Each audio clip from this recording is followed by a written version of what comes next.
Shalom, I'm Angel. Welcome to Healthy and Heart. So I'm going to share with you my favorite bread recipe. There's a few things first. I grind my own grains with my mill right here. And so today I'm going to be using hard red wheat. I use the same recipe every time, but when I use a different wheat, like white wheat, spelt wheat,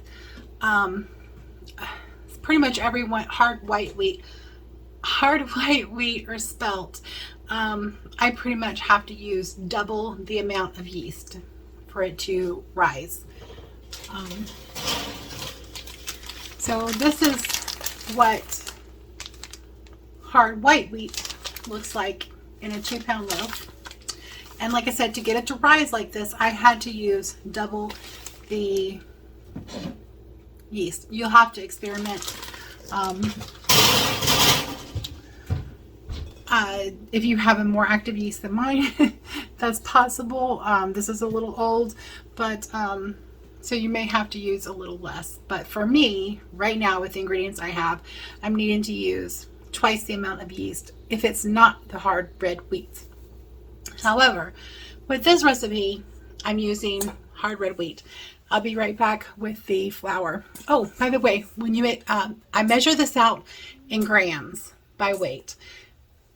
The grains are going to weigh the same whether it's like this or if it's been ground. The weight is going to be the same, so just keep that in mind.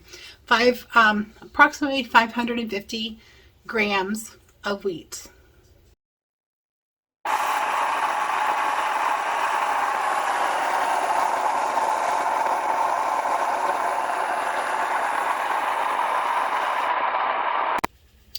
If you're new to grinding with a mill, you want to know that you turn the mill on first and then you start putting your grains in there. You do not want to put your grains in and then turn it on, because it'll get stopped in there and it can ruin your motor. So don't do that. So this is our flour. That goes in next to last. So what I have here, and I'm going to spin you around so you can see what I'm doing. Okay, so I have right here my Zojurushi, and I love this one because it has the double paddles in here. The Zojurushi pan. So the first thing you need to do is add water, and it's approximately it's approximately 370 grams per 2-pound loaf. I say approximately because when you're measuring well, when I am, there we go. So 376, it's not exactly 370, but it'll be okay. When you are measuring by grams, at least on my scale, it's not accurate. It's a little delayed, so that's why my measurements are approximately. So I add the salt in the bottom, and I add 10 grams. Add slowly.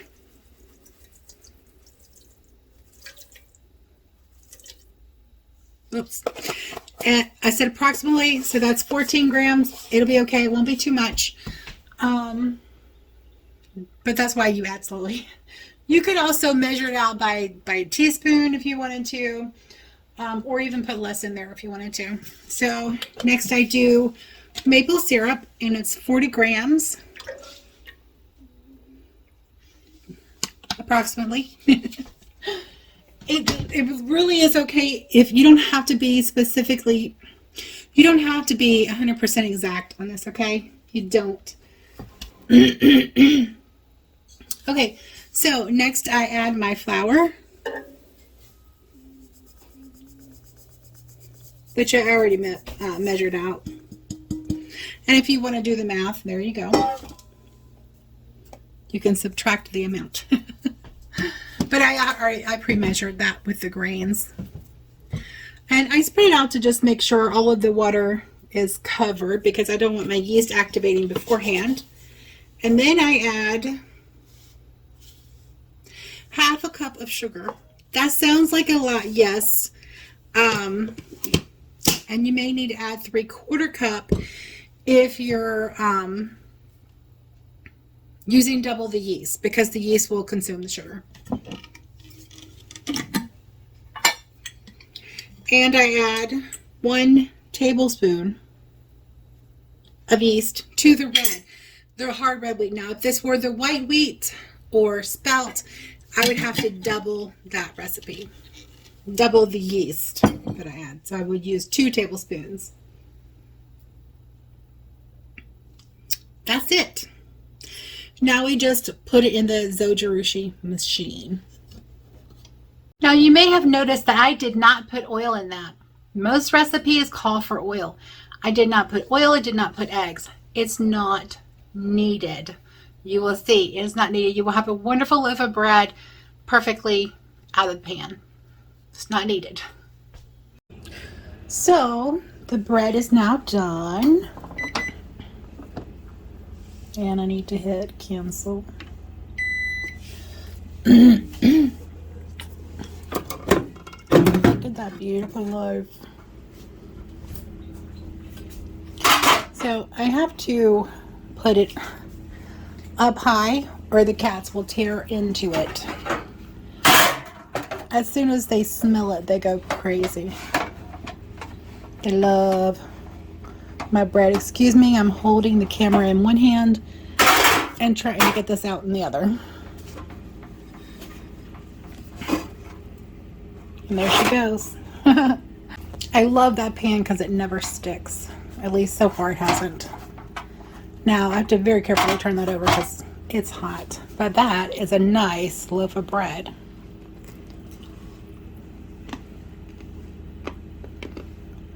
Thank you so much for joining me. Yahuwah bless you and keep you and give you shalom. Until next time, God bless.